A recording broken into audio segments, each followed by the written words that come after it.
Também sobre o Corinthians, quanto o Timão pode faturar se o zagueiro Murilo, revelado no Corinthians, for negociado com o Real Madrid ou Barcelona. Quero, para completar, falar a respeito da CBF, afastando 3 árbitros, as últimas do mercado, bastidores, finanças e muito mais. Fala aí pessoal, sou Jorge Nicola, bem-vindos a mais um vídeo do canal, sempre bom ter vocês por aqui. Quero falar agora sobre a CBF, que anunciou o afastamento de 3 árbitros que mandaram muito mal durante o fim de semana.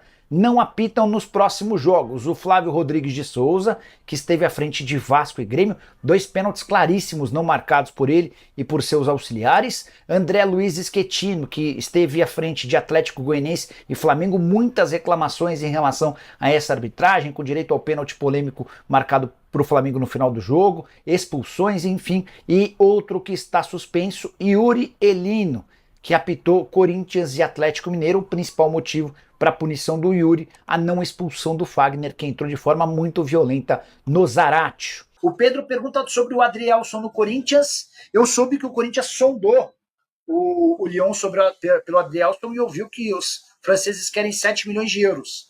A curiosidade é que eles pagaram 3.200 para trazê-lo do Botafogo.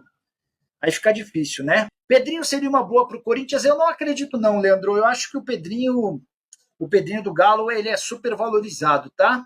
Hora de falar sobre uma grana grande a que terá direito o Corinthians, possivelmente na próxima janela de transferências do verão europeu, na metade do ano. É que o jornal britânico Daily Mail afirma que o Murilo, zagueiro do Nottingham Forest, interessa a Barcelona e Real Madrid. Os gigantes espanhóis estariam disputando a contratação do atleta em negociação que giraria na casa das 50 milhões de libras, ou dos 50 milhões de libras, mais ou menos 320 milhões de reais.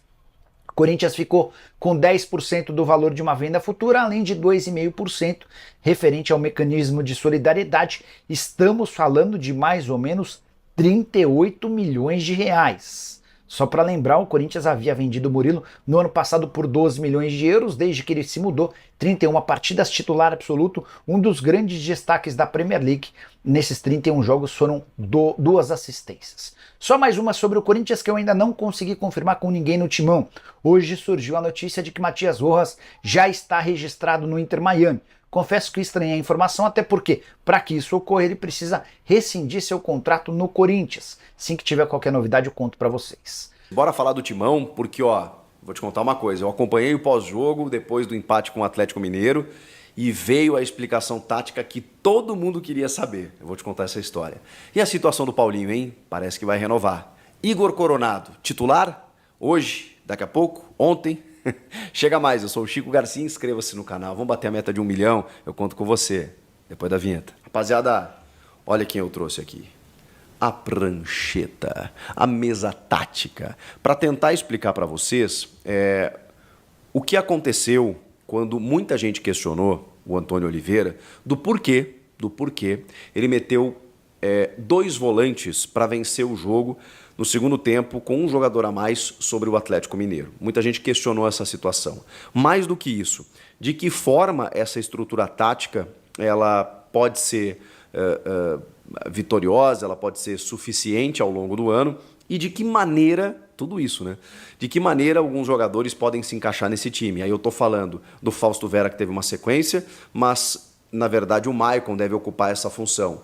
O Igor Coronado, junto do Rodrigo Garro, será que eles podem jogar juntos? E o Paulinho nessa história? Bom, eu estou aqui para dizer para vocês que essa aqui é a formatação tática inicial do jogo, num modelo 4-1-4-1, muito utilizado pelo Tite lá atrás, por exemplo.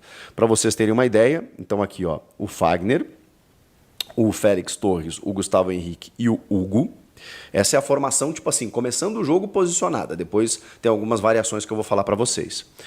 O Ranieri como primeiro volante, uma linha de 4 com o Romero, Rodrigo Garro, Fausto Vera e Wesley. A numeração aqui, obviamente, não está correta, né? Só para vocês entenderem. Com o Yuri Alberto lá na frente, né? Nem tão lá na frente, né? Quando começa o jogo. Aí depois o que acontece? Já dentro do jogo, esse modelo aqui, porque o jogo é um organismo vivo, né? Eles vão se movimentando. O Ranieri desce para fazer essa saída de 3 entre os zagueiros. O Hugo sobe um pouquinho, só que o Wesley espeta, né? Então o Hugo ele aproxima aqui para fazer a construção. Muitas vezes o Garro cai por aqui para construir ou apoia por esse lado aqui para subida do Fagner e do Romero aqui para criar uma triangulação aqui e outra triangulação aqui. O Fausto Vera fica mais como um apoio do Ranieri ali. O Ranieri sobe para ser o primeiro homem da volância ali quando o Corinthians tem a bola. Essa dinâmica aqui aconteceu no primeiro tempo contra o Atlético Mineiro, que é uma ideia do Antônio, né, de você ter amplitude especialmente no lado esquerdo com o Wesley, subindo os laterais, o Hugo mais por dentro, auxiliando como o lateral construtor, digamos assim, até pela característica que ele tem, o Fagner apoiando, o Garro sendo esse cara da criação, e ele teve muitas dificuldades no primeiro tempo contra o Galo, e esses dois volantes aqui com os zagueiros e tudo mais. O que aconteceu? Bom, o cenário do jogo se alterou, porque o Atlético Mineiro ficou com um jogador a menos e o Corinthians precisava ganhar o jogo na sua casa. Eu já dei a minha opinião aqui de que, na minha visão, o Antônio tentou ganhar o jogo. Para muitos, o ingresso do Maicon e do Paulinho não foi interessante, porque você ocupou mais o meio de campo e não tanto o setor ofensivo para poder vencer a partida. Eu discordei de quem pensasse assim, mas veio a explicação do Antônio de porquê, né, de como que ele pensou o jogo quando ele fez isso. O que ele faz aqui? Vamos lá, vamos para as trocas, né? Ó, esses em vermelho são os jogadores que entraram no segundo tempo para a gente não se confundir. Então, ele já tem uma troca protocolar aqui, que é a do Fagner, que seria expulso pelo Mateuzinho. O Mateuzinho deu mais amplitude ainda do que o Fagner pelas circunstâncias do jogo, até pelo que ele implementou aqui nesse setor. Ele tira o Gustavo Henrique para colocar o Paulinho. Só que o Paulinho não entra, evidentemente, na zaga, né? Ele desce o Ranieri e, inclusive, respondeu na entrevista coletiva, um trecho muito bem-humorado, que ele disse que conhece o Ranieri desde o Cuiabá e que disse para o presidente, na época, venda todos, menos o Ranieri. E aí depois ele abre um largo sorriso dizendo, ainda bem que vendeu, porque aí o Cuiabá vendeu pro Corinthians e o Antônio chegou no Corinthians. Vejam só como é a vida, como é o futebol. E aí ele fala, você sabe qual a posição original do Ranieri? Zagueiro. Então, assim, não estou fazendo, em outras palavras, né, não estou fazendo nenhuma invenção quando eu recomponho o Ranieri para zagueiro. Ele bota o Ranieri aqui junto do Félix Torres, obviamente sem a bola, com a bola ele consegue avançar um pouco mais, sendo mais um cara para iniciar a jogada, mas aí o Paulinho já entrou por aqui. Depois, obviamente, saiu o Fausto Vera para entrar o Maicon, só que o Maicon, na verdade, né, como o Ranieri virou zagueiro, e às vezes subia para ser um primeiro, mas ele é mais zagueiro. Quem se tornou o primeiro foi, na verdade, o Maicon. O Maicon se tornou o primeiro volante. Com o Paulinho e saiu o Garro, entrou o Coronado. Numa espécie de um tripé ou de um losango, né? E aí a gente tem que ver a ponta do losango, já vou falar para vocês. O que mais que ele trocou? Bom, aí ele tira o Romero e bota o Pedro Raul. E aí, na verdade, eles invertem aqui, né? O Pedro Raul joga aqui e o Yuri Alberto aqui. Então, aqui você tem, de novo, o Hugo fazendo a construção, o Wesley por aqui, o Mateuzinho dando amplitude, esse tripé aqui com o Maicon, o Coronado e o Coronado e o Paulinho, o Yuri Alberto e o Pedro Raul. Assim terminou o jogo contra o Galo. Isso aqui não é tentar ganhar o jogo? E aí o Antônio foi questionado, dizendo assim, olha, nós chamamos de, eu acho que ele chamou de apoiadores, uma coisa assim. Ele não entende o Maicon e o Paulinho como volantes, muito menos o Coronado. Ele entende eles como meias, porque assim, o Ranieri é um volante. Ele entende que o Maicon e o Paulinho, até pela característica, eles são apoiadores, são construtores. Então, quando você coloca dois jogadores assim, você não está se defendendo. Você está tentando criar jogadas. Aí vem a charada, vem a chave da questão quando o Antônio responde o seguinte.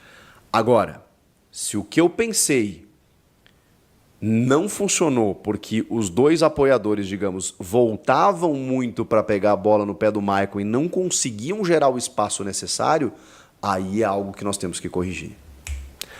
Aí ele matou a charada.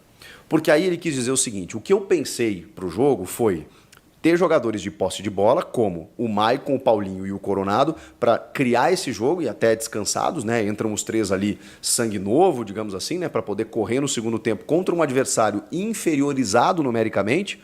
mas a execução não funcionou. Até porque do outro lado tem um adversário. E o Galo marcava muito bem para sair em transição. Então o Corinthians não tinha tanto esse espaço. Começou a tentar alguns cruzamentos, aí o que ele pensou? Pedro Raul. Então, de verdade, não estou aqui para defender o Antônio, mas eu vi muita gente criticando tanto a escalação quanto as substituições. Acho que a gente pode discutir uma coisinha ou outra, mas eu acho, de verdade, que ele tentou ganhar o jogo. E repito, diante das circunstâncias, o Corinthians tem que comemorar esse empate, porque o Fagner podia ter sido expulso também no primeiro tempo, o Cássio fez uma baita defesa no último minuto do jogo, e o Galo é um time perigoso que vai disputar o título. E o Corinthians conseguiu trocar garrafas com esse time, num jogo totalmente acidentado, disputado, físico, com muito cartão, arbitragem péssima. Então, assim, o ponto ele tem que ser, talvez não comemorado, né, mas valorizado, vamos colocar dessa forma. Então tá aí, né, rapaziada? Ficamos com um giro de notícias do Corinthians, informações atualizadas de mercado da bola, a possibilidade aí do Murilo, né, ele ser vendido aí pro Barcelona, Real Madrid, pode cair uma quantia milionária aí na conta do Corinthians aí nos próximos anos. Tá sendo especulado o nome do garoto lá, que por sinal é muito bom zagueiro, tá? Esse sim merece seleção brasileira, esse rapaz, ele tá lá no, como é que é o nome do time lá, cara? Mano, Forest, eu esqueci o nome do time lá da Inglaterra.